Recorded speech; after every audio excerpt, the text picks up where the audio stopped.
মুমিনরা যেন শয়তানের অনুসরণ না করে।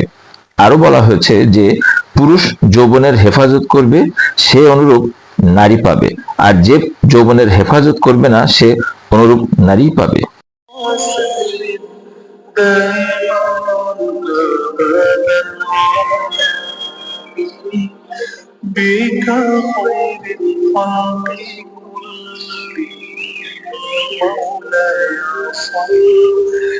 সম্মানিত রোজাদারগণ, আসসালামু আলাইকুম। পবিত্র রমজানের 14তম দিন শেষ হলো আজ। রাতে এশার নামাজের পর পড়া হবে 15তম রমজানের তারাবি। রমজান মাসের অন্যতম আমল হলো কোরআনুল কারীম খতমের মাধ্যমে তারাবির নামাজ আদায়। ইসলামিক ফাউন্ডেশন নির্ধারিত 15তম তারাবিতে দেশের প্রায় সব মসজিদে আজ পড়া হবে সূরা মুমিনুন এর 1 নম্বর আয়াত থেকে সূরা ফুরকানের 20 নম্বর আয়াত পর্যন্ত। পারা হিসেবে আজ পড়া হবে 18তম পারা। চলুন এক নজর দেখে নিই আজকের খতম তারাবিতে কি কি তেলাওয়াত করা হবে। সূরা মুমিনুনের 1 থেকে 22 নম্বর আয়াতের শুরুতেই মুমিনের কিছু গুণের কথা বলা হয়েছে, যা অর্জনের মাধ্যমে ব্যক্তি জান্নাতুল ফেরদাউসের অধিকারী হতে পারে। গুণগুলো হলো রিয়া ও কপটতা মুক্ত খাঁটি ঈমান, নামাজের মধ্যে খুশু তথা আল্লাহর সামনে ভয় ও বিনয়ের সঙ্গে দাঁড়ানো, অনর্থক কথাবার্তা, কাজকর্ম ও জিনা ব্যভিচার এবং অশ্লীলতা থেকে দূরে থাকা, যাকাত প্রদান, আমানত রক্ষা এবং প্রতিশ্রুতি পূর্ণ করা, নিয়মিত নামাজ আদায় ও নামাজের সময় আদব ও রুকনগুলোর প্রতি যত্নবান থাকা। এরপর মানুষ ও সাত আসমান জমিনের সৃষ্টি, বৃষ্টি বর্ষণ এবং এর মাধ্যমে বিভিন্ন ফল ফসলের উৎপাদন, চতুষ্পদ প্রাণী ও এদের মাঝে দুধ, গোশত, পশম, বহন ক্ষমতা, ধৈর্যশীলতা প্রভৃতি উপকারিতার সৃষ্টি প্রসঙ্গে আলোচনার মাধ্যমে আল্লাহ তাআলা কুদরতের প্রমাণ পেশ করা হয়েছে। 23 থেকে 92তম আয়াতে কয়েকজন নবীর ঘটনা ও শিক্ষা সম্পর্কে আলোকপাত করা হয়েছে।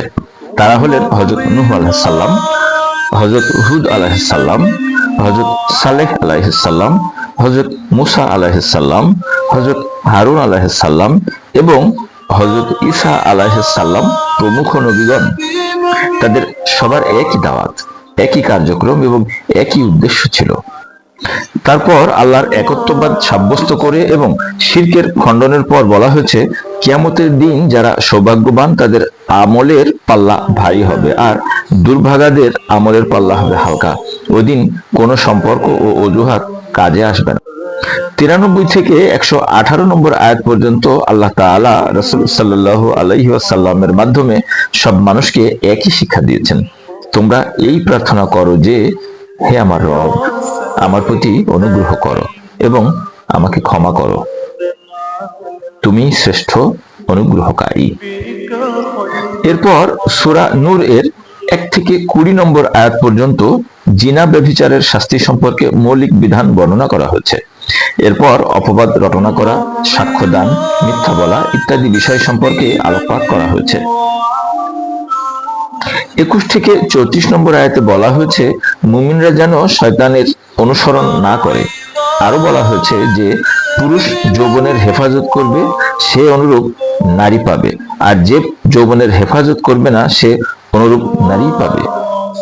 দৃষ্টির হেফাজত, পর্দা, অতিশয় বৃদ্ধা নারীর পর্দা, ঘরে প্রবেশের অনুমতি, বিবাহযোগ্য নরনারী এবং বিধবা বিবাহের নির্দেশ, দাস দাসীদের ব্যাপারে ইসলামের নির্দেশনা, বৈঠক থেকে ওঠা ইত্যাদি প্রসঙ্গে আলোকপাত করা হয়েছে। 35 থেকে 64 নম্বর আয়াতে নবী জীবনের একটি মর্মান্তিক ও দুঃখজনক ঘটনা সম্পর্কে আলোকপাত করা হয়েছে। রাসূলুল্লাহ সাল্লাল্লাহু আলাইহি ওয়াসাল্লামের স্ত্রী হযরত আয়েশা রাদিয়াল্লাহু তাআলা আনহুকে একটি কুচক্রী মহল মিথ্যা অপবাদ দিয়েছিল। আল্লাহ তাআলা 10টি আয়াত নাজিল করে তাদের সে অপবাদ মিথ্যায় পরিণত করেন এবং আম্মাজান আয়েশা রাদিয়াল্লাহু তাআলা আনহু এর চারিত্রিক পবিত্রতার ঘোষণা দিয়েছেন।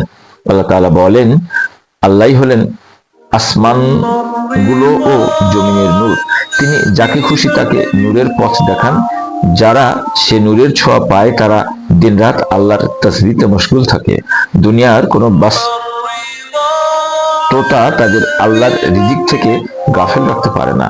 আর যারা খোদার নূর থেকে বিরত তারা ভ্রষ্টতার অন্ধকারে নিমজ্জিত।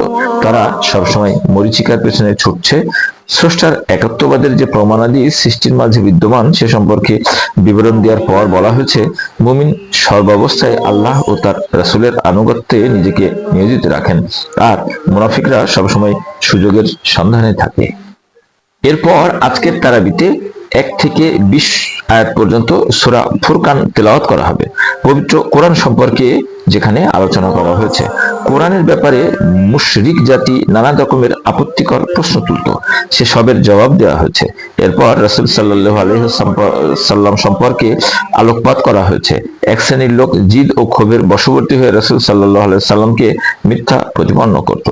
তাদের ধারণা ছিল কোনো মানুষের পক্ষে রাসূল বা নবী হওয়া সম্ভব নয়, নবী রাসূল তো হবেন ফেরেশতাদের মধ্যে থেকে কেউ, আর যদি মেনেও নেওয়া হয় কোনো মানুষ নবী বা রাসূল হতে পারে, তাহলে তিনি তো হবেন পার্থিব বিচারে অবস্থাশালী ও নেতৃস্থানীয়। কোনো অসহায় এতিম কখনো নবী হতে পারে না। তাদের সেসব অসার ও অবাস্তব ধ্যান ধারণার মজবুত সুদূরে জবাব দেওয়া হয়েছে এই আয়াতগুলিতে।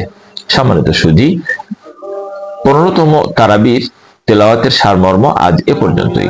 আগামীকাল আমরা আলোচনা করব 16তম গুরুত্বপূর্ণ কিছু অংশ নিয়ে। ততক্ষণ পর্যন্ত আপনাদের মঙ্গল কামনায় আজ এ পর্যন্তই। সকলের সুস্থতা কামনা করছি। আসসালামু আলাইকুম ওয়া রাহমাতুল্লাহ।